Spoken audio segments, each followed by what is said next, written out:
У 45-летней жительницы села Коргон Барчинай Эназаровой 4 детей. Еще недавно она получала ежемесячное госпособие в 5200 сомов. Этих денег хватало только на необходимые расходы. В 2022 году сельчанка получила 100 тысяч сомов по социальному контракту, на который открыла продуктовый магазин.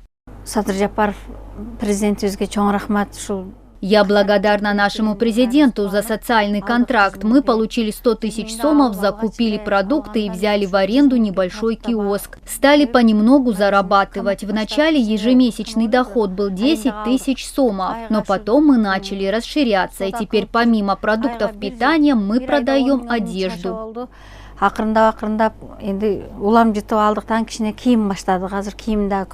Чтобы малый бизнес развивался, Барчиная Эназарова аккуратно распределяла прибыль. Таким образом, постепенно расширяла ассортимент. Ее история показывает, что при желании и грамотном подходе можно перейти от пособий к самостоятельному и стабильному заработку.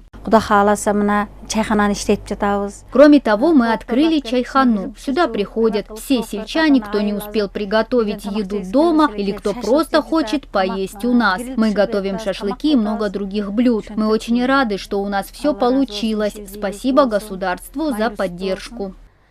Программа «Социальный контракт» помогла тысячам семей выбраться из бедности. Участники запускают проекты в сельском хозяйстве, в торговле, в сфере услуг и производстве. По данным Минтруда, за 8 месяцев этого года было подписано более 8000 соцконтрактов.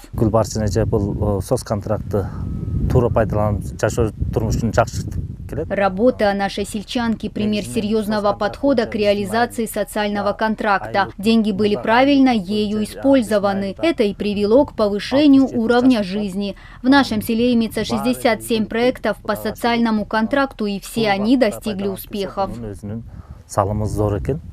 Всего в этом году граждане подали 8899 заявок. Особого внимания заслуживает активное участие женщин. Из общего числа участников 7126 составляют женщины, подчеркивают в Минтруда. Наибольший интерес пришелся на сельское хозяйство – 6067 проектов. В сфере услуг реализуются 712 проектов, в производстве 600, а в торговле 467 проектов.